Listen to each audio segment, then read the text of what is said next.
Sir, আপনি যে আমাকে বিয়ের আগে যা করতেছেন, আপনি তো করার পর আমাকে বিয়ে করবেন তো? ভাবি, ভাবি বাসা আছেন না? আছি তো। সাইদুর ভাই কি মনে করে আজকে? কি মনে করে আপনি জানেন না? ওই যে সেদিনকে কইলেন যে যে আপনার নাকি কাজে দিবেন, ভালো একটা বাসা খুঁজবো কইলেন, তো বাসা একটা পাইছি বুঝছেন। ভাই আপনি সবই জানেন, আপনার ভাই বিদেশ গেছে, আজকে 5টা বছর হয়ে যায়, একটা টাকা পয়সা পাঠায় না।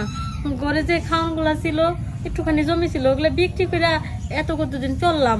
এখন যে কি করবো কিছু বুঝতেছি না। আমার নজরে দেখে না ভালো একটা বাসা দিয়েন। ভাবি, তুই কোসা আমার মনটা দেখে একটা ভালো একটা বাসা দিও।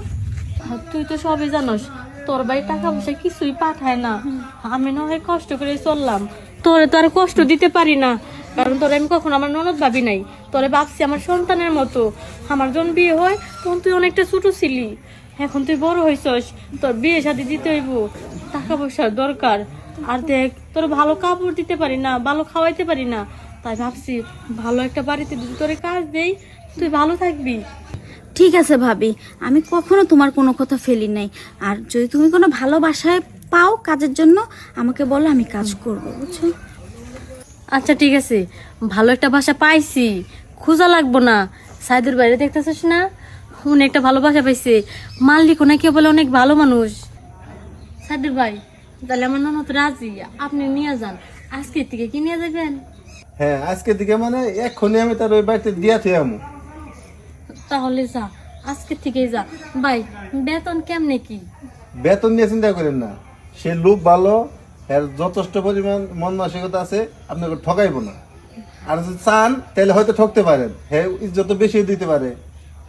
ভাই আপনি যে কইছেন না, আপনার প্রতি আমার দীর্ঘ বিশ্বাস আছে যে আপনি ভালো জায়গায় নিয়ে দিবেন, আর এমন মানুষের কাছে নিয়ে দিবেন সে আমগরে কখনো ঠকাইব না। তুই ভাইয়ের সাথে এখনই যা। ভাবি, আমি যাব, আমি তো না করি না, আমি কাজ করব, বুঝছো? আমি একটা কথা বলি, আমি না আজকে যাব না, আমি আজকে তোমার সাথে থাকতে চাই ভাবি। ভাবি, মনটা আমার ভালো, আমি যা বলি তাই শোন, আজকে এক্ষুনি যা। আর শুনো, সুযোগ কিন্তু বারবার আসে না, তার বাড়িতে আজকে কাজের লোক দরকার, সেই হিসাবে ভাবি কইছি বিদায় আমি কিন্তু আইছি। এখন যদি সে অন্য লোক জায়গা হালায় তাহলে কিন্তু তুমি চাইলেও আর পাবা না এই না বাসা। না না, ঠিক আছে, চলেন ভাবি। আসো ভাবি, তাহলে হয়তো সপ্তাহ আনি পরে আবার বাড়িতে ফিরে যাবো বুঝছেন। আচ্ছা ঠিক আছে। ওর থাকা খাওয়ার সুন্দর ব্যবস্থা আছে, আপনি চিন্তা করেন না। আচ্ছা ঠিক আছে ভাই। আচ্ছা যাও। যাক, ননদটা যেহেতু ভালো একটা বাসায় গেছে, নিশ্চিন্তে হইলাম, কোনো চিন্তা ভাবনা নাই, সবসময় যেন ভালো থাকে।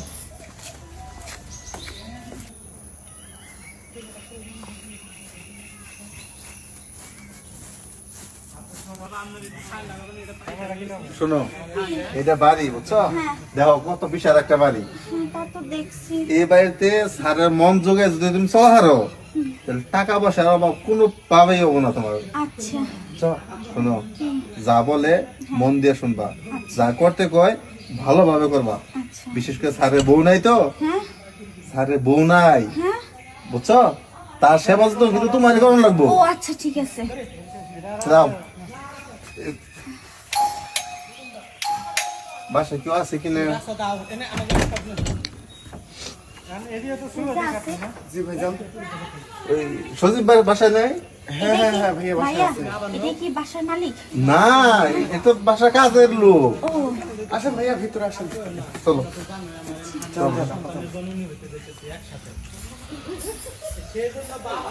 স্যার, স্যার, হ্যাঁ বল। এই যে ইনারা আপনার সাথে দেখা করতে আছে। তুই যা।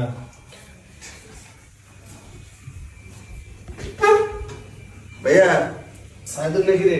হ্যাঁ, ওই যে আপনি একটা মেয়ের কথা বললেন না যে বাসায় কাজ করার জন্য একটা মেয়ে দরকার, হ্যাঁ, এই যে নিয়ে এসেছি। তুমি দাঁড়িয়ে কেন? বসো বসো বসো, এনে বসো না না। স্যার থাক, ওরা তো গরিব মানুষ, বুঝে তো দাঁড়ায় থাকার অভ্যাস আছে। ও আচ্ছা ঠিক আছে, সবকিছু বুঝিয়ে সুঝিয়ে নিয়ে এসেছো তো?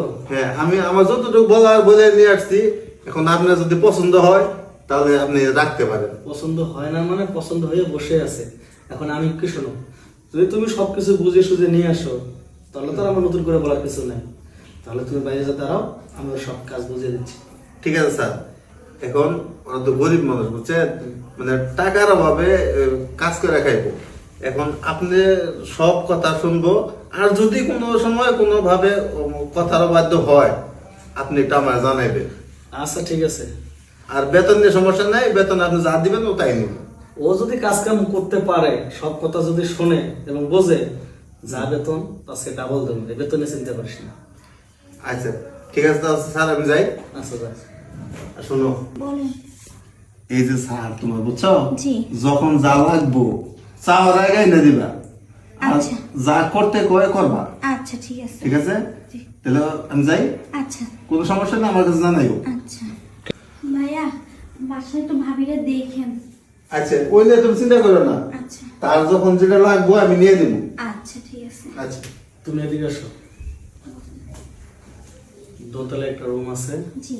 ওখানে গিয়ে বসো। আচ্ছা ঠিক আছে। যাও।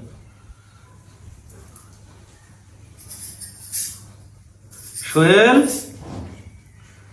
এই সোহেল, হ্যাঁ বল ভাই। এদিকে আয়। জি ভাই বলেন। তুই না আমাকে বলেছিলি যে গত সপ্তাহে তোর বাবা নাকি খুব অসুস্থ, বাড়ি যাওয়ার জন্য ছুটি লাগবে। হ্যাঁ হ্যাঁ হ্যাঁ। তা যেহেতু কাজের মেয়ে পেয়ে গিয়েছি, হ্যাঁ। তোর তো এখন কাজ কম, তাই না?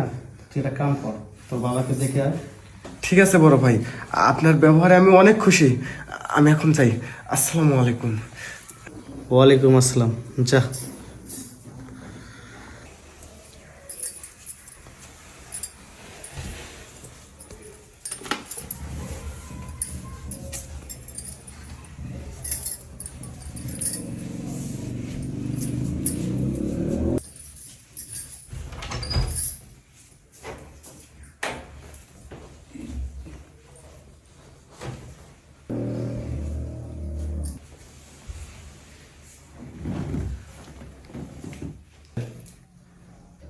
এই মেয়ে, জি।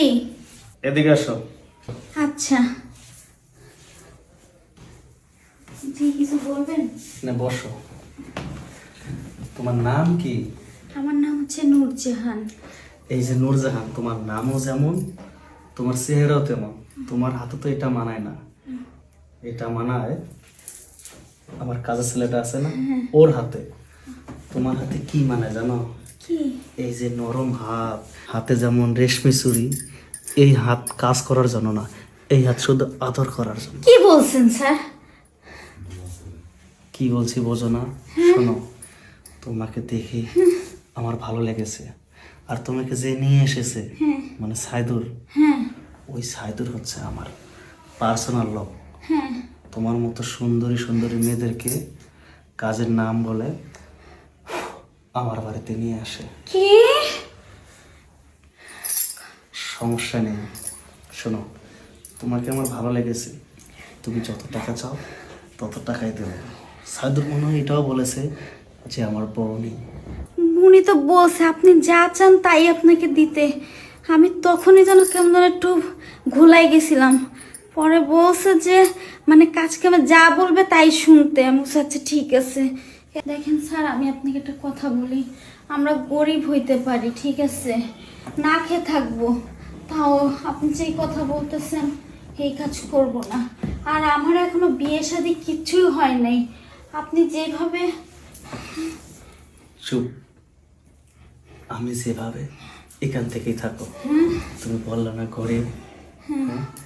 এই দুনিয়ায় না গরিব হয়ে জন্ম নিয়েছো ঠিক, তুমি যদি আমার কথা শোনো তুমি হয়ে যাবে বড় লোক। এই যে তুমি গরিব হয়ে পৃথিবীতে এসেছো, এটা তোমার বাবা মার দোষ। আর তুমি গরিব হয়ে যে পৃথিবীর থেকে মারা যাও, সেটা তোমার দোষ। হ্যাঁ ঠিক আছে। আপনার কাছে যে সাইদুল ভাই যে মেয়েগুলো কিনে দিয়েছে তারা কি বড় লোক হয়েছে? আবার জিগায়, হ্যাঁ। তারা বড় লোক না হলেও সুখের কোনো অংশ কম নেই তাদের, ও অনেক সুখে আছে। তুমি যদি চাও, আমি যেটা চাচ্ছি সেটা যদি দাও, টাকা পয়সা পাবে, বিনিময়ে ভালো ছেলে দেখে তোমাকে আমি বিয়ে করিয়ে দেবো। আচ্ছা, আমি আপনার সব কথাই রাজি, কিন্তু আমার একমাত্র একটা কথা, সেটা হচ্ছে অন্য ছেলেকে আমার গলায় ঝুলাইতে হবে না, আপনিই আমার গলায় ঝুলবেন, তারপর আমি আপনার বেডে শুয়ে পড়বো। এর আগে আমি শুবই না। সত্যি? হ্যাঁ সত্যি, মানে 100% সত্যি। আমি গরিব হইতে পারি, বলদও না, ছাগলও না, আর অন্য কিছুই না। তোমার প্রস্তাবে আমি রাজি। তাহলে কাজী ডাকেন। শোনো, কি? যেহেতু কাজে আসতে অনেক দেরি, আর আমি তো বলেই ফেলেছি আমি তোমাকে বিয়ে করব, আর আমি মুখ দিয়ে একবার যা বলি তাই করি।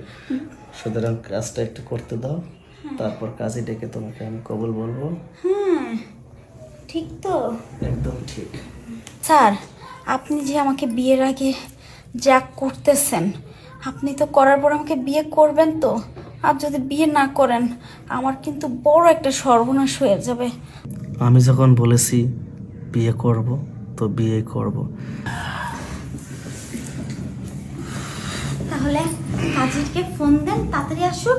আপনি আমার জন্য যা যা আনা লাগে সবই আনেন। আমি একবারে ভালো করে দুধ দিয়ে গোসল করে সুন্দর করে বসে যে আসি। তোমাকে বিয়ে করার জন্য কাজই লাগবে না।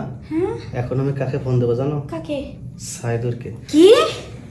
মানে যে তোমাকে এই বাড়িতে নিয়ে এসেছে। শোনো, তুমি হচ্ছ আমার এই নিয়ে 97তম টার্গেট। তোমার আগে আমি 96টা মেয়েকে, সাইদুর সে ম্যানেজ করে দিয়েছে। তাই তুমি যদি তোমার মান সম্মান বাঁচাতে চাও, তাহলে সুরসুর করে এই বাড়ির থেকে চলে যাও। আর যদি আমার সাথে বার্গেনিং করার চেষ্টা করো না, তাহলে তোমার ফল এতটাই খারাপ হবে যে তোমার এই মুখ আর কাউকে দেখাতে পারবে না। তাই যাও।